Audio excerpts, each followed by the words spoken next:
महाभारत की कहानी दानवीर कर्ण के कवच और कुंडल का दान। कर्ण का नाम आज भी जगत में दानवीर कर्ण के नाम से प्रसिद्ध है।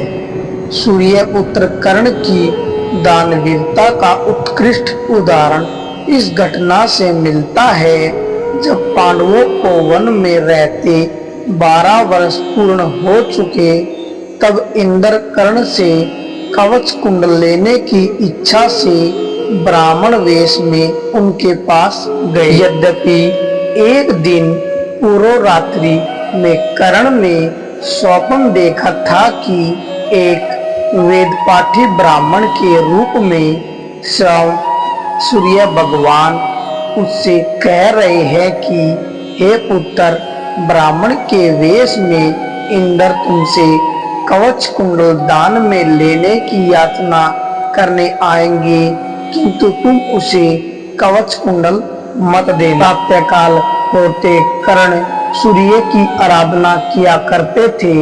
उस समय जो ब्राह्मण जिस वस्तु की याचना करते वह उसे वही दे देते थे। ब्राह्मण वेशधारी इंद्र ऐसे ही समय कर्ण के पास आए।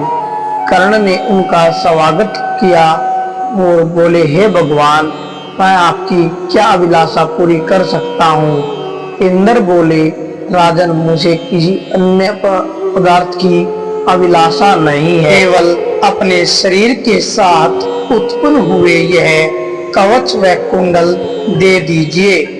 कर्ण के कवच और कुंडल मांगने स्वयं इंद्र देवता इसलिए आए थे क्योंकि अर्जुन उनका पुत्र था। महाभारत युद्ध की संभावना को ध्यान में रखते हुए इंद्र अर्जुन की कर्ण से प्राण रक्षा हेतु आए थे। इंद्र के वचन सुन कर्ण ने कहा था, हे ब्राह्मण श्रेष्ठ, मैं आपको पहचान गया हूँ। आप देवताओं के राजा इंद्र है। मुझे आपको अपने कवच कुंडल देने में संकोच नहीं, परंतु यदि मैं इन्हें आपको दे दूंगा तो शत्रुओं के हाथों मारा जाऊंगा। फिर भी मैं आपको निराश नहीं होने दूंगा, किंतु आप भी मुझे कुछ दीजिए। देवता इंद्र ने कहा, आप अपनी अमोघ शक्ति मुझे दे दीजिए जो शत्रुनाश के लिए कभी निष्फल नहीं होती।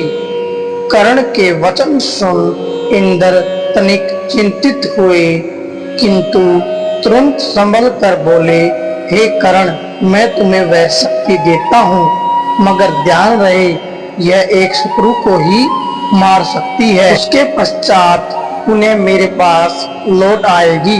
यह सुनकर कर्ण ने अपने कवच कुंडल काटकर दे दिए और बदले में अमोघ शक्ति देकर इंद्र वहां से चले गए।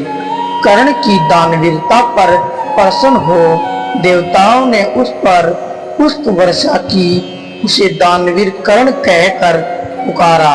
संसार के वीरों में कर्ण से बड़ा दानी और कहीं वर्णन नहीं मिलता है।